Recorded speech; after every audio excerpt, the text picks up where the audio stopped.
So during this broadcast, the word Iran has been mentioned many times. The Israeli-Hamas war is also called the Israeli-Iran proxy war by many people on 7 fronts all over the Middle East. We have 3 fascinating analysts here, one here in the studio, 2 in Israel. Here in the studio, we have Daniel Vajdich. I hope I said it right. You did. The president of Yorktown Solutions, an advisor to countries and to parties about American policy. Thank you for being here with us. Thank you. And on the screen, we have Seth J. Franzman, the Jerusalem Post analyst for Middle East. Hello, Seth. He was frozen there for a second. Hello. Yeah. Hi. Oh, Hello. there he is. Okay. Glad to be here. And Yonah Jeremy Bob, who just got back from Israel, from the U.S. to Israel. He is our military correspondent. How are you? Dude, all good. Okay. So we'll start with Daniel. Donald J. Trump wins the elections. Now they're establishing a government. From the American perspective, is this administration going to be different on Iran? Because, and I think definitely Yonah will be able to weigh in a second, we were waiting for an Iranian attack, and supposedly we're not really waiting for that attack anymore. So, right. I mean, so there are, sort of questions being raised now. I mean, is this potentially, and we don't want to get ahead of ourselves, but is this a sort of atmosphere now with respect to Iran that resembles, the victory of Ronald Reagan, over Jimmy Carter, and what sort of policy changes that resulted in, at least in the short term, when it comes to Tehran and its policies towards the United States, and in that context specifically the hostages. It may be. It's too soon to tell. I mean, we should not get ahead of ourselves.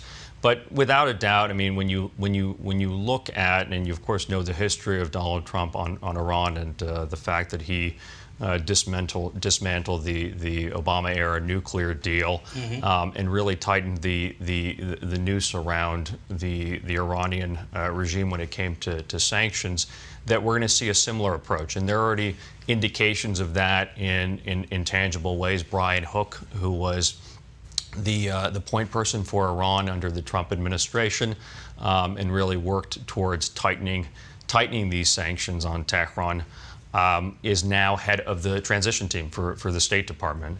That's a very, very concrete indication. That's good news. For those of us who think that, again, that the policies toward Iran have been lax over the last few years, that's good news. That's definitely good news. And we've gotten to a situation where, if you just look at the energy front, Iran is back to exporting nearly 2 million barrels of oil a day. At the height of the Trump administration's policies, that was reduced to 70,000 barrels. Oh, wow. And so, we expect to go back to those sorts of policies and that sort of environment. Okay. A bit of good news for today. That's finally. Yonah, so you also wrote a book about an Iranian attack, even before we attacked Iran, predicting what was going to happen. And so, are we still expecting an Iranian attack? Or, I mean, there are those that say Donald Trump was elected, they're waiting. Or not even doing it at all?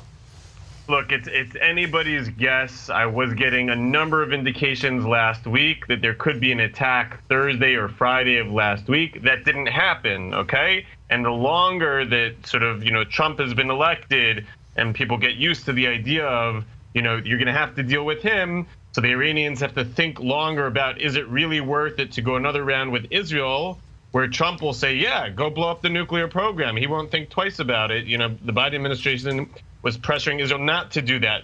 I think Israel now is a little bit more in the driver's seat. We've taken out 5 of their S-300 anti-aircraft defense systems. It took them 10 years to get that from Russia. That means they're basically defenseless. If we wanted to go in and blow up their nuclear program right now, we could do it. There's a debate about, the United States could do it more elegantly, obliterate everything with a large bunker buster, but you can sabotage even the facilities that they have underground.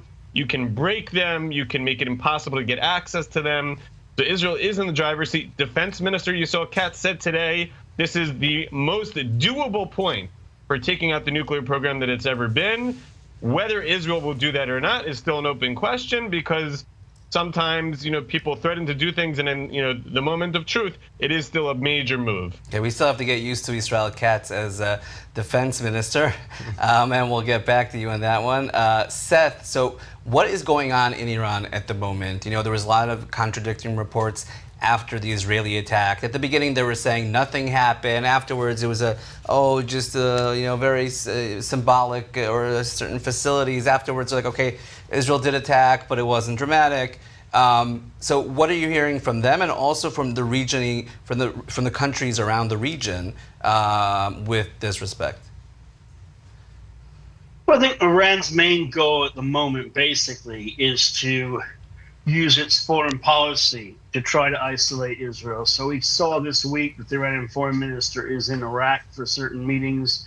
They also have a delegation in Kazakhstan to discuss Syria. They have another delegation in Lebanon, and they have a fourth delegation in Saudi Arabia today. That's all just basically in one day. So the Iranians are really working on all 6 cylinders to try to isolate Israel diplomatically. They're trying to work with the Saudis and Gulf countries, the Egyptians and Russians and others. At the same time, they're trying to operationalize militia groups, like a number of militias in Iraq, as well as the Houthis in Yemen and Hezbollah, to carry out attacks on Israel. So, for instance, we saw recently long-range Houthi ballistic missiles fired at Israel. We saw a large number of Iraqi drones directed at Israel over the last several days. So basically, they're trying to create a kind of ring around Israel to attack Israel from all sorts of directions. So even if Israel's able to win on one front, for instance, Gaza or Lebanon, or to take out the S-300 systems in Iran, the Iranians can create a whole series of other types of threats. But diplomatically, like, what's their weight? I think the Iranians have actually done a pretty good job if you look at their ability in terms of just meetings publicly. I mean, the fact that they're in Saudi Arabia today for this joint meeting of an Islamic organization as well as the Arab League. I mean, the Arab League ostensibly is Arab countries. The Iranians have made a lot of inroads in the Arab states. Now, with Trump coming back in power, it's possible that there could be a realignment, because the Arab states that did the Abraham Accords may now feel that they're not under this Iranian umbrella of threats, and they might say, okay, let's move back towards, a U.S. Anchored foreign policy. Interesting. So, Daniel, you kind of mentioned it, I think, a bit, but how much was the American involvement in Iran an influence on the way Israel attacked, or on the way other things happened in the Middle East with this current administration? Because many analysts, reports will say it was obviously the Israeli attacks were dumbed down and very specific and very kind of focused, and not creating a big mess. But that said, as they both mentioned, the Israeli Air Force was in the skies of Iran for 4 hours, Yonah, something like that, like four hours, doing whatever they wanted. So they had the ability, but they kind of held back. Right, and that's where there might be some contradictions here. Contradictions might be an overstatement, but maybe some countervailing sort of currents when it comes to where President Trump is on these dynamics. On the one hand, he, I believe, and his folks would have been more inclined to let Israel, take care of business and do what needs to be done. On the other hand, Trump does want to see this thing contained and end quickly. Right, he keeps on saying peace. Correct, he does. He also uses in the Ukrainian context, right? But at the same time, Trump wants to affect dynamics in a way that where he can demonstrate that he has helped both the United States come out victorious from this situation. So it's not an easy circle to square. What I think it amounts to is, I think that the Trump administration both now in the transition and once it takes office, is going to give a lot more leeway to Israel to do what needs to be done. But at the same time, the expectation will be that that leeway and that support in terms of striking the Iranians and its proxies a lot harder than they've been allowed to under the Biden administration. But the expectation will be in a limited time, right? Correct. That's exactly right. The expectation will be that, look, we're going to give you this ability, we're going to give you this runway, use it effectively, because it's not a runway that's endless. And it's not ongoing. It's going to be limited. Yeah. So Seth, you actually wrote a book a number of years ago about the threat of drones in warfare. And it's interesting because we've all been experiencing it, including in Ukraine, not only in Israel. In the past year or 2 years in Ukraine, how has the whole drone aspect been affecting this war, and how did it change the rules of the game? Well, drones are a relatively cheap weapon system that countries can develop, especially countries like Iran or even Russia, that want to basically lob munitions against enemies and do it cheaply without risking any of their own people, for instance, you would with manned aircraft. So it basically creates a kind of instant air force, in a sense, not only for Iran and Russia, but also for all these terrorist groups like Hezbollah or Iranian militias in Iraq or the Houthis. So we've really seen how this is able to transform the rules of warfare. I mean, Israel, has the strongest military in the Middle East and probably the strongest air force. And yet Israeli skies over the last year have been basically invaded by drones from Lebanon, from Iraq. We see the air defense systems at work, and we see the drones penetrating. Hezbollah tried to use a drone to attack Netanyahu's house in Caesarea. We saw drones last night. Successfully, by the way. So they actually reached his house, the bedroom, like literally. Yes, exactly. I mean, and imagine how dangerous that is. And this is just the tip of the iceberg, right? I mean, this is a new technology in a sense, how it's being used. So the chances that this will transform warfare and give countries and terrorist groups the ability to strike deep into the heart of a country like Israel, possibly, is very, very scary and very problematic. And it means we have to invest, of course, huge sums of money to defend our borders and to create air defenses and laser air defenses to take them out. Right. So, and is it obvious? I mean, do we have proof that every single one of these drones has been built or funded by the Iranians from all the different fronts? Or are some of them kind of being, duplicated by the other countries?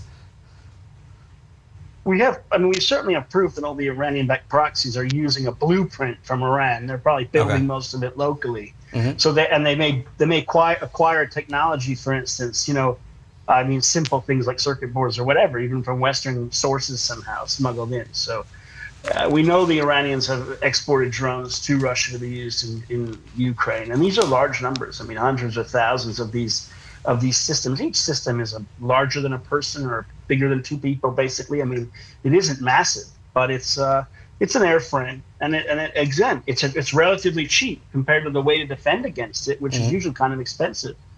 So, Yonah, what does Israel want to do? If it had, as Daniel said, if we had the leeway and we had the possibility, what would the IDF and Israel, in the entire defense security establishment in Israel, do in Iran, or what extent of an attack can be taking place? I honestly don't know. I think, some people blame the fact that Israel didn't attack Iran's nuclear facilities on pressure from the Biden administration. But my understanding from following Netanyahu and the defense establishment over the years is that Netanyahu is tough, but sometimes he talks tougher than he's actually willing to go. Sometimes he's actually more cautious, takes longer to think about using force. Especially where things are going to get very unpredictable in the region. He likes blaming someone that the quote unquote lefty that sabotaged it. Okay, interesting. Yeah.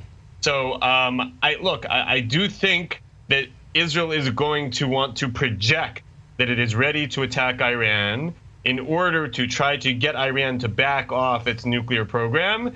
And it could be interesting because, on one hand, the Trump administration, sort of said, or the Trump candidate said, go ahead and do it on October 26th. But I think once they're in office, they're going to try to be going for the maximum pressure campaign, the sanctions. And I think Israel will give that some amount of time.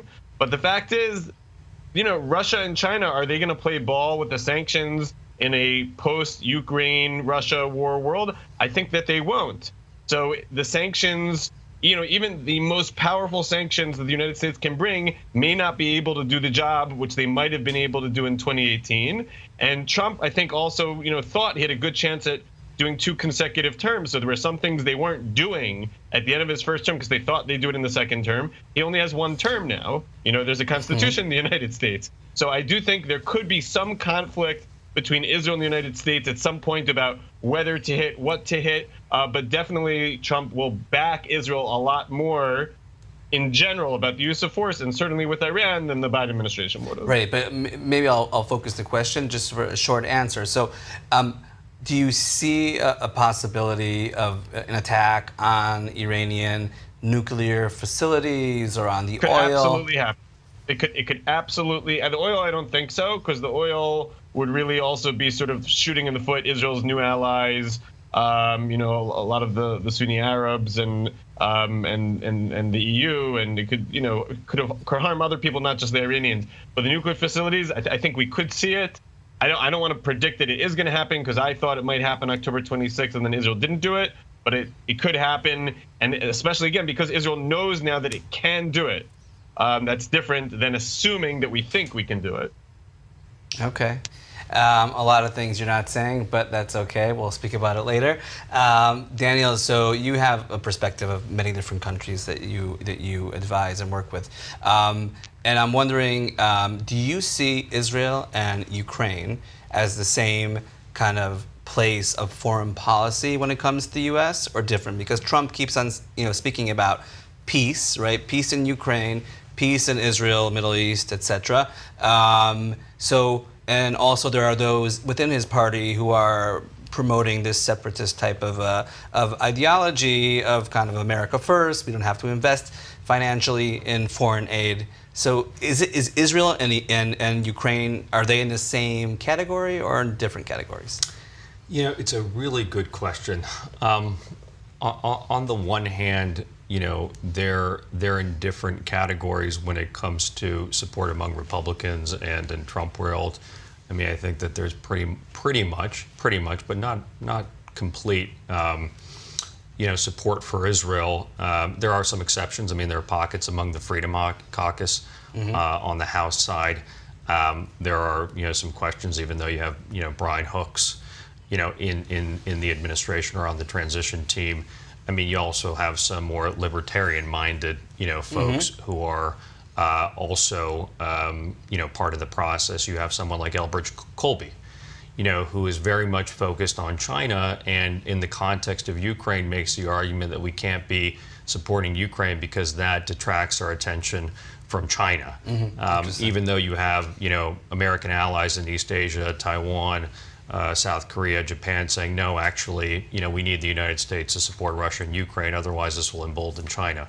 I mean, so, at the same time, I've been saying that some of the same folks who have, started to abandon Ukraine here, could start to abandon Israel down the road. And that it's important that when we talk about, supporting our friends and allies, especially two countries that are facing what I call the Russian-Iranian alliance. I mean, one does not have to create a narrative here that is, sort of artificially generated. I mean, there are some common points here when it comes to Iran, when it comes to Russia. And also the strategic, importance for the United States. No doubt about it. No doubt about it. And so, look, I'd also make some partisan comments here. I think that there is a utility to bringing the Ukraine and Israel sort of matters together in terms of U.S. support for both countries, because Ukraine's got really robust support among Democrats and on the left, partly as a function of the outgoing Biden administration's policies. That's how the politics aligned. Yeah. Whereas Israel's got more robust support on the right. And so if we want to achieve bipartisan support for both countries here in terms of what U.S. national interests are in supporting both of them, I think that, it would sort of behoove both the pro-Israel and pro-Ukraine communities here in the United States and Washington, D.C. to come together and focus on those common points of interest. That's an interesting analogy there. You should write an op-ed about it for the Jerusalem Post. We'll have to talk about that. Okay. Seth, do you agree with this assessment about kind of drawing parallel lines between Israel and Iran? Sorry. Basically, lines, in general, I'm sorry. This is all of these lines between. I'm saying the parallel lines between Israel and Ukraine when it comes to the United States foreign policy. I think it's clear that supporting friends all over the world is the same thing. You can't just say, let's support this one over here, let's abandon these over here.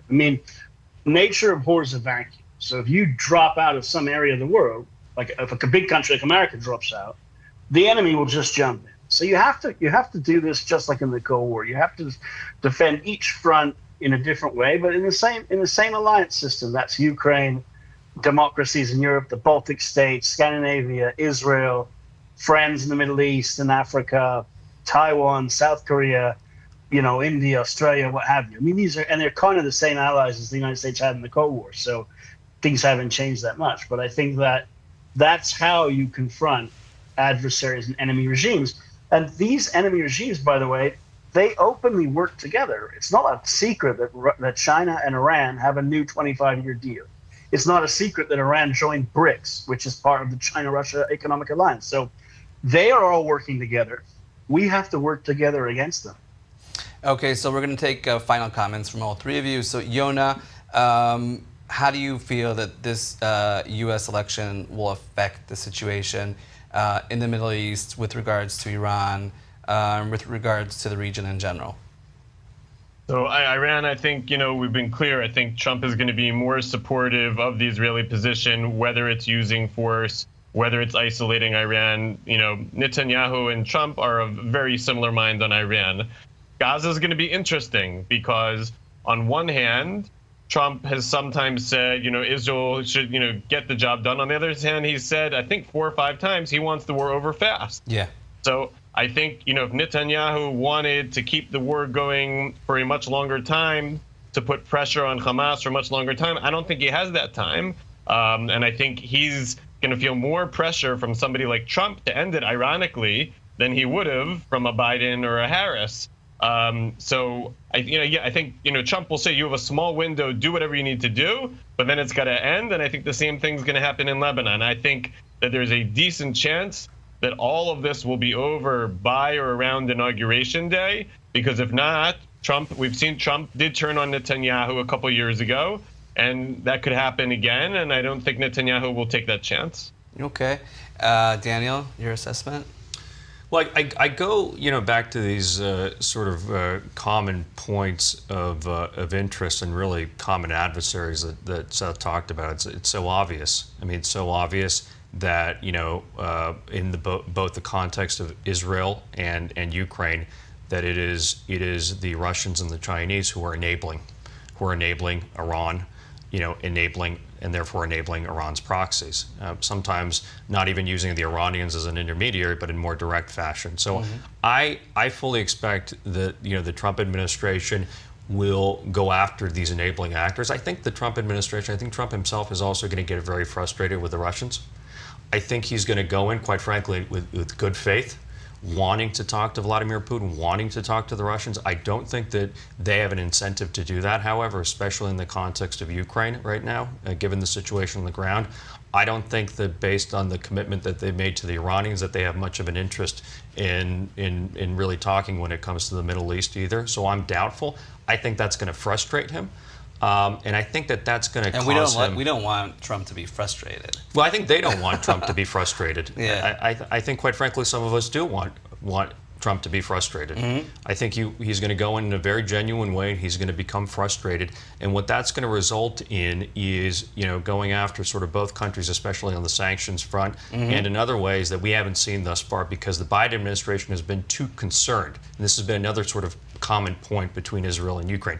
The Biden administration has been too concerned about escalation in both Ukraine and Israel to allow our friends, our allies, to achieve what needs to be achieved. And so I think that we're really going to see that, especially with respect to China. And what's also going to enable that is the fact that the the Trump administration is going to have a very different energy policy domestically. What that's going to do is it's going to create a little bit more headroom to go after the Iranians on the energy front, to go after the Chinese for really being the principal, the only purchaser of Iranian exports at this point, maybe going after certain Chinese ports. There's a lot that can be done there, and I think the Trump administration is going to do that. Fascinating. Seth, final words? Yeah, look, I mean, the October 7th attack on Israel was the first shot in a much larger war that is a war for the kind of current world order in the next few decades. And obviously the Russian invasion of Ukraine is part of that. So, Trump is going to come into office. Of course, he's going to want to see some wins. Trump wants to be a deal maker. He's going to want to make an impact, just like he did with the U.S. Embassy move to Jerusalem and Abraham Accords. Hopefully he can move some of those issues forward, like Saudi normalization perhaps or something. At the end of the day, as the other two guys said, he's going to be stuck with the same exact problems that we've seen over the last several years, and he's going to have to deal with them. And there's no magic wand to sort out any of these wars. They're going to continue in different ways over the next years. Okay. With that optimistic note, Seth Franzman, thank you so much to the three of you gentlemen for this fascinating conversation. It's going to be a very interesting time here with the new administration, and we'll see as time goes on who receives what position and see where this takes us. So thank you very much to the three of you, and we'll talk next time about positive news related to Iran. Positive for us. We can just talk about the Abraham Accords. No, we could talk about us attacking Iran. Thank you very much. Thank you.